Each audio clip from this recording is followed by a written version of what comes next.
Hey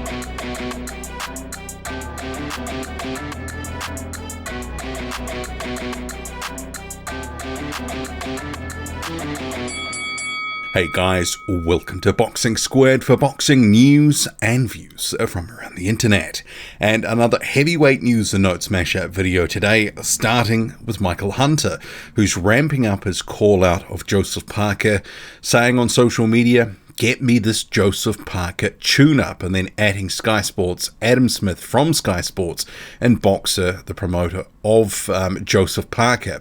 Remembering Michael Hunter was set to face Hughie Fury on Sky Sports on the 2nd of July, but Hughie Fury is out with illness, so Hunter obviously wanting to fight someone, maybe not on that date because that has been postponed, that fight, but calling out Joseph Parker. And I know some people will get triggered about the comment of Joseph Parker being a tune-up, and certainly I saw in that thread where Hunter had posted his comment that people were sort of laughing about that. Parker certainly not a tune-up, but can Hunter get that fight? I'm not so sure, because Joseph Parker is all about those money fights, and does Hunter bring the bag that Parker's going to be looking for? And even though, and see here, this is a recent interview from Sky Sports, so it's just a screenshot where the caption, or I should say the subtitles, "There is anyone in the top 5 or the top 10, whoever wants it." And then the next section of that, which he says, "Seriously, I'll get in the ring and fight anyone." But the problem is that's not quite true. There should always be an asterisk if the money is right, or as Parker said in the past, if the deal is right, we'll fight anyone. And I just don't think there would be the money that Parker and his team would want to get that fight done. Parker and Hunter, you couldn't have that in the UK on pay-per-view because it would tank. You need to have Parker in with a UK fighter if you're going to have him fighting in the UK, especially on pay-per-view. The sort of money he demands and commands, they're not going to get a Hunter fight done. And as I say, there is always an asterisk when Parker says I'll fight anyone. So anyway, Parker-Hunter, I like that fight. I think it's a highly competitive fight. Michael Hunter is genuinely a guy who's about the top 10, and Joseph Parker is a few ranks ahead of Hunter at this point. That would be a fight with some significance and some consequence for the heavyweight division. Hunter is also highly ranked in a couple of sanctioning bodies, so there would be something on the line there potentially, and maybe they could parlay that into some sort of WBA eliminator. Hunter already ranked highly second in the WBA, but unfortunately just not convinced that it'll happen. Moving on, Tyson Fury, questioned by Piers Morgan on Piers Morgan's show Piers Uncensored, on his retirement. He says, "I think I'm the only person who actually believes in what I'm saying. A lot of people are saying, oh, Tyson Fury doesn't know when he's telling the truth himself. The future will tell if I'm telling the truth or not." And he has hinted he could come back if the money's right, even though he often says he's not about money. He has asked for $500 million for an undisputed showdown with the winner of Anthony Joshua and Oleksandr Uysk. Well, we'll see on the retirement front. He's also said he's not going to drop the WBC title, at least until the full 12 months has passed since his last fight. So until he drops that, I'm not convinced he's retired, even though he says he's convinced he's retired, but still leaving the door open. It's a bit of a weird situation, isn't it? Also, Fury saying in that interview, or should I say in another interview with TalkSport, Anthony Joshua's bubble's been burst. He's been beaten twice. He ain't a virgin no more. He's been battered from pillar to post by a fat man on 3 weeks' notice and a middleweight. Oleksandr Uysk is a middleweight coming up. None of my interest at all. Actually, it was more about 5-6 weeks notice in terms of Andy Ruiz Jr., but that's by the by. Joshua did get beaten up and taken out in that. The rest of it, make of what you will. Certainly there are people saying that Tyson Fury wants no parts of Oleksandr Uysk. And I think, some people will argue as well that the reason that Fury has started to say he's interested potentially in an undisputed fight is to try to stop that narrative taking hold. Joyce, meanwhile, says that he believes that Uysk could knock Joshua out in their rematch, which is not announced yet, but talked about for the 20th of August in Saudi Arabia. So he says, Robert Garcia, I think it's a good choice for him. He's more of an offensive trainer, and I think it should be a good fit, but he's only got a short time to work on stuff with him leading up to the rematch with Uysk. Usyk's already beaten him before, so he'll have an advantage and know what to do it again, and he's not going to be like Andy Ruiz, eat loads of Snickers bars and frickin' put on weight.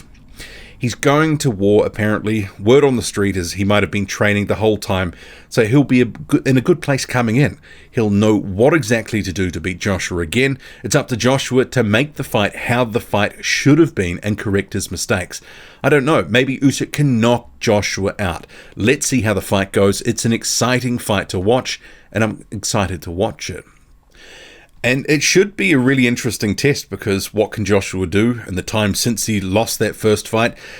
Garcia's come in. There's question marks about the sort of hierarchy within the Joshua camp, especially given in a recent IFL interview where his camp manager has said that Garcia and also Angel Fernandez, there was no sort of one above the other. They know their roles. So what does that mean? Is that confusing for Joshua? How does the game plans link up in terms of the offensive and defensive standpoint? Can they make that gel? And as Joyce pointed out, short time for Joshua to really start clicking with a guy in Robert Garcia who is an offensive-minded trainer.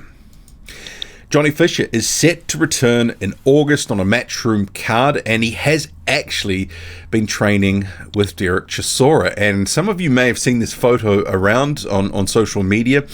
Fisher had posted it, rounds with Del Boy wore Chisora. Just Chisora in his face. It certainly looks like Johnny Fisher might have got the best of the action.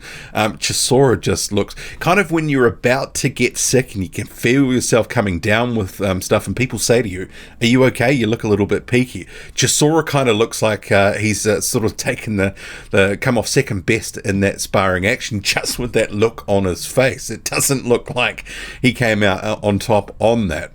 Chisora, meanwhile, saying on social media, training is going unbelievably well. We're just over 3 weeks out, and I'm excited. 0-2 on July 9, blah, blah, blah. Eddie Hearn, his Matchroom promoter, he's in Australia. He's announced the inaugural Matchroom show. There was a press conference. Hearn did mention Demsey McKean. Confirmed, obviously, he's on the card. We knew he was going to be. All he would say in the press conference, and you can go to it's about the 11-minute mark, mentioning Demsey McKean, was that he'll be in a big heavyweight fight, which probably means he's going to be facing no one good, no one that we would actually legitimately like to see him in against. I'm not holding out hope that it's going to be anyone good. I think the plan will be, they've got Liam Paro headlining this main event with Brock Jarvis. They obviously have Sky Nicholson pegged for bigger things to come. They will probably match Demsey McKean safely enough and eventually get him to headline a card at some point in the next year or so. Adam Braidwood, the Canadian heavyweight, is, and it's a bit of a confusing sort of rant that he's put up on his social media, but if you check it out and if you can try to follow it, he is calling out Simon Keane and also Dylan Carmen, his fellow Canadian heavyweights. So I'll play a little bit of the second half of the video clip, and if you've been reading what he posted on the right-hand side, it doesn't all quite make sense, but it is funny nonetheless. If you'd like to know what I've been doing for the last few years, the answer is simple. It's to take over the fucking world and to beat the shit out of anybody over 200 pounds in Canada who's got balls enough to get in the ring. So Simon Queen, that means you little dork, okay? See your little French posts over there? Care nothing about that. You know what? Why don't you come visit? You're so concerned about what I'm doing. Why don't you come visit, and then maybe you'll just never leave again. How'd you like that? Anyways, Carmen, we know what you've been up to, collecting Serb checks and getting fat. Big deal. Yeah, there you are, buddy. Having another Bush Light. Can't even grow a proper beard, man. How do you call yourself a lumberjack? You got a small bar too, buddy. The Uzbek heavyweight Bakhoidir Jalolov, the Olympic gold medalist from Tokyo 2021, says he'll fight anyone, asking on social media, who should I fight next? Anyone in the heavyweight division, I'm ready. And he just knocked out Jack Mulawai about a week or so ago before I recorded this video, moved him to 11-0, and the matchmaking till this point has been relatively safe. He fought Kamil Sokolowski before that, so there's levels and steps that he hasn't been through. It's kind of one of these things, fronting big, but I'm sure the matchmaking is going to be relatively modest for the next fight or two. Incremental steps. Clearly, I don't think he's ready for contender-level fights at this point, but he is an intriguing prospect. 6'7", southpaw, moves well, big left hand, power in that left hand. but he's still got some work to do, and he's got to come up some of those requisite levels. He won't be in a big fight next, but I like the attitude, and obviously he wants to tell fans that he's ready for anyone, anywhere, anytime, as he says.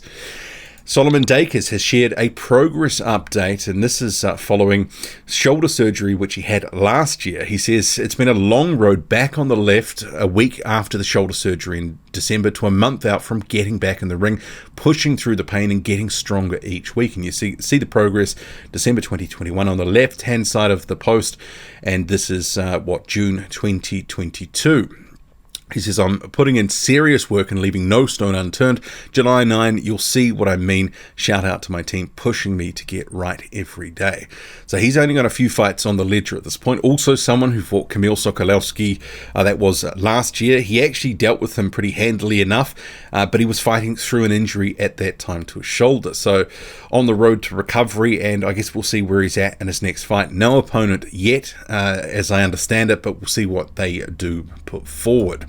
And rounding out this heavyweight news and notes mashup video, Albon Pervizaj, the German heavyweight, set to return to the ring on an SES boxing card 16 July, and that will be in Magdeburg, Germany. Drop a comment loud and often, hit like, hit subscribe, follow me on Twitter, boxing_squared.